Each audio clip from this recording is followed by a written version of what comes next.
Margaret is 67. Last year, she read that fasting for 20 hours a day would clean out her cells and turn back the clock. So she tried it.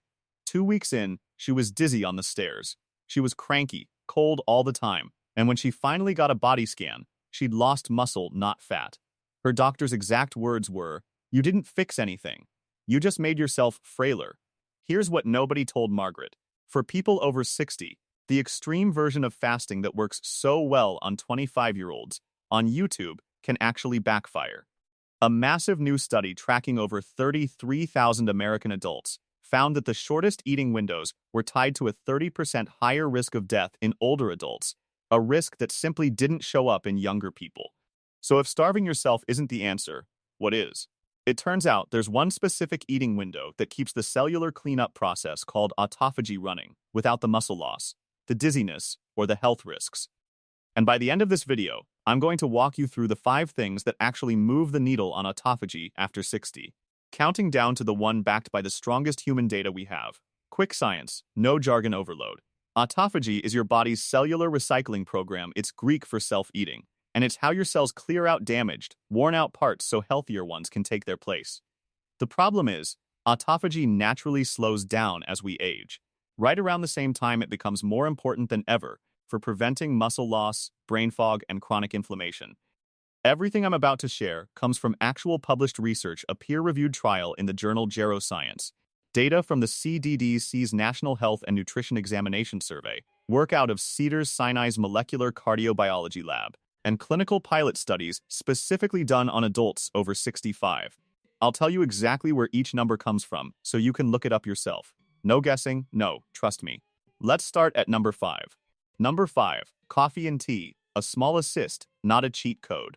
You've probably heard people say their morning coffee breaks their fast. For years, that scared people away from their favorite cup during a fasting window. But here's the twist: coffee might not be the autophagy villain everyone assumes it is. The compounds in coffee and green tea, particularly certain polyphenols, appear to interact with the same cellular pathways that fasting uses to trigger self-cleaning. Think of autophagy like your kidneys giving your cells a deep clean. Coffee doesn't do the scrubbing itself, but it may hand the crew a few extra tools.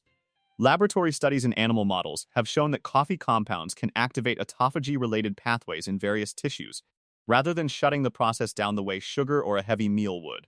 Human research on this specific effect is still catching up, so I want to be careful not to oversell it, but it's promising enough that dietitians studying autophagy no longer tell people to avoid black coffee during a fasting window.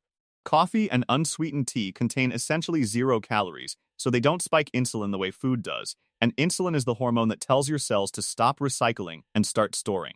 Stick to black coffee or plain tea, no cream, no sugar, no oat milk lattes. A splash of milk here and there won't ruin everything, but the cleaner, the better. 1 to 3 cups spread through your fasting hours is a reasonable, well-tolerated amount for most adults over 60. If caffeine affects your sleep or blood pressure, herbal tea is a fine substitute. This isn't a standalone fix. Think of it as a small multiplier on everything else on this list. Speaking of multipliers, our next item is about what you eat, not just when. Number 4, protein timing. If you've read anything about fasting after 60, you've probably seen warnings about muscle loss. That warning is real, and this next item is how you get ahead of it. Because losing muscle, a condition called sarcopenia, is one of the biggest predictors of frailty and falls as we age. And here's the catch: if you fast the wrong way, you can trigger autophagy and lose muscle at the same time. The fix is protein, eaten strategically inside your eating window, not spread thin or skipped. Picture autophagy as a demolition crew clearing out an old building. That's necessary and healthy. But if you don't also bring in a construction crew protein to rebuild, you end up with an empty lot instead of a stronger structure. Researchers in the UK are currently running a clinical study specifically on time-restricted eating with added protein in older adults, precisely because earlier work flagged muscle preservation as the make-or-break variable for this age group. It's an active area of research, and the working consensus among clinicians is clear: even while the data matures, pair your fasting window with quality protein. Don't skip it. Protein supplies the amino acids your muscles need to rebuild after the autophagy process clears out damaged tissue, so the cleanup phase and the rebuild phase work together instead of against each other. Load your eating window with eggs, fish, Greek yogurt, legumes, and lean poultry, aiming to spread protein across your meals rather than saving it all for one sitting. A commonly cited target for older adults is roughly 0.8 to 1 gram of protein per kilogram of body weight per day. For a 150-pound person, that's somewhere around 55 to 68 grams daily. Your doctor or a dietitian can help you fine-tune this if you have kidney concerns. Batch cook proteins like grilled chicken or hard-boiled eggs at the start of the week, so it's effortless to hit your target inside a shorter eating window. Most people notice less muscle soreness and steadier energy within 2 to 3 weeks of prioritizing protein this way. Before we get to number 3, hit like and subscribe if this is helping so far. It genuinely helps this channel keep making evidence-based videos instead of hype. Number 3. Movement timing. You've heard exercise is good for you 1,000 times. Here's the part you probably haven't heard. When you exercise matters for autophagy, not just whether you do it. Movement is what scientists call a cellular stressor in a good way. It's another trigger for autophagy, working through a slightly different pathway than fasting does. This one isn't about nutrients, it's about mechanical and metabolic stress on the muscle itself, especially resistance training. If fasting is like turning off the delivery truck bringing new material to your cells, exercise is like shaking the building a little. It signals something needs reinforcing here, which ramps up the cleanup and rebuild cycle even further. Exercise physiology research consistently shows that resistance training and moderate cardiovascular activity activate autophagy markers in muscle tissue, and clinical guidance for adults over 60 specifically recommends pairing structured movement with any fasting protocol, not doing one without the other. Muscle contraction during resistance work creates the same kind of cellular stress signal that low insulin does during fasting, so the two triggers reinforce each other rather than competing. You don't need a gym membership. Resistance bands, bodyweight squats, or even carrying groceries with intention count as resistance work.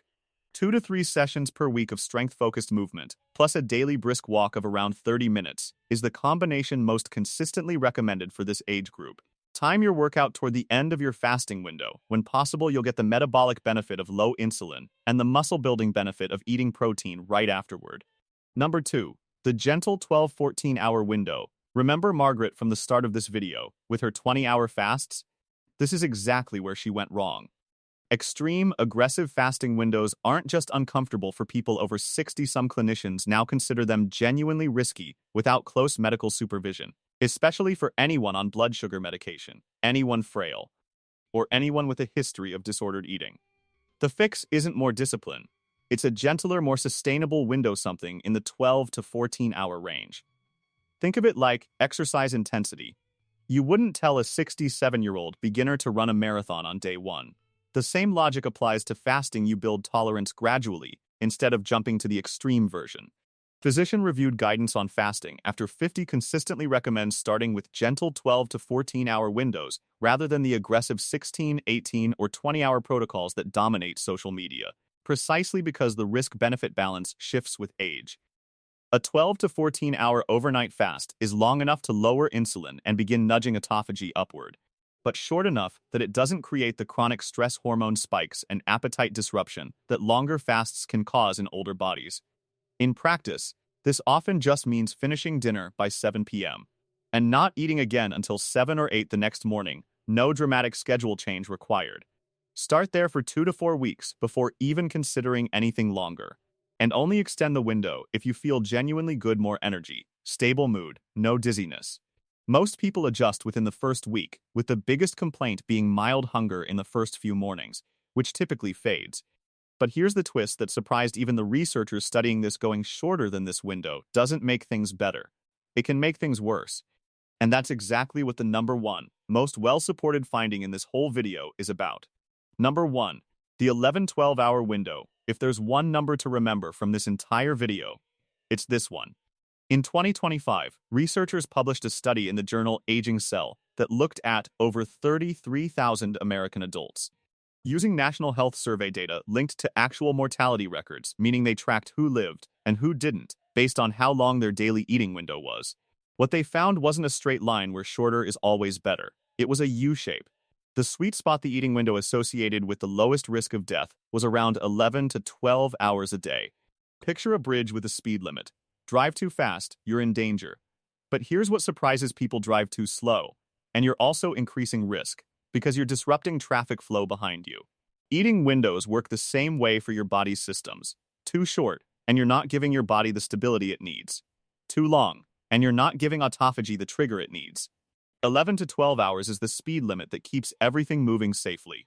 Specifically, this aging cell study found that in older adults, shorter eating windows were tied to a more than 30% higher risk of death overall, compared to the moderate window group, and when the researchers dug into the cause, they found over 50% higher risk of death specifically from cardiovascular causes in older adults who compressed their eating into a narrow window. This effect showed up strongly in older adults, men, and white participants in the dataset, and importantly, it wasn't seen in younger adults at all. This is genuinely an age-specific finding.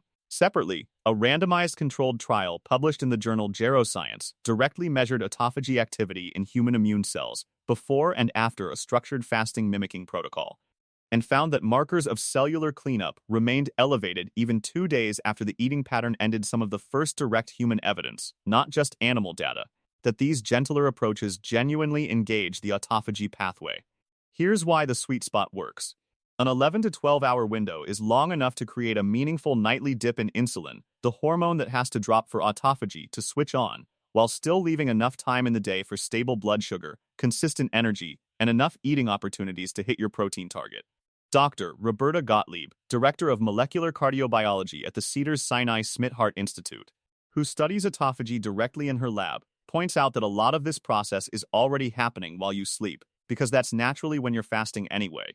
Her point is a simple one. You don't need to suffer to get this benefit. You need consistency, not extremity.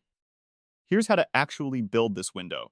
Pick a start and end time that fits your real life, for example, eating between 8 a.m. and 8 p.m., or 7 a.m. and 7 p.m. The exact clock hours matter less than the total length and your consistency day to day. Keep your last meal reasonably light so you're not fighting a heavy dinner right before your body would naturally start its overnight repair work. 11 to 12 hours of eating, 11 to 13 hours of fasting, that's the range this research points to. Not 16, not 18, not 20. If you're currently eating across 14 or 15 hours a day, you don't need to do anything drastic. Just gradually pull your window in by 30 minutes every few days until you land in this range. Meal prepping breakfast and dinner options that fit inside your window removes the decision fatigue that causes people to quietly slide back into all-day grazing. Give this 8 to 12 weeks. The mortality data comes from long-term patterns. Not a quick fix, but many people report steadier energy, better sleep, and less bloating within the first few weeks, with the deeper metabolic benefits building over months of consistency. If you want one place to start today, it's this. Don't try to change everything at once. Pick your current eating window and just pull it in by 30 minutes. That's it. That's the whole first step. Your cells have been running this recycling program since before you were born. You don't need to punish your body to support it. You need to work with it, patiently, the way you'd support an old friend, rather than push them past their limits. If this video helped you separate the real science from the fasting hype, hit subscribe, drop a comment with your current eating window, and I'll see you in the next one where we're breaking down exactly what to eat inside that window to make every one of these hours count.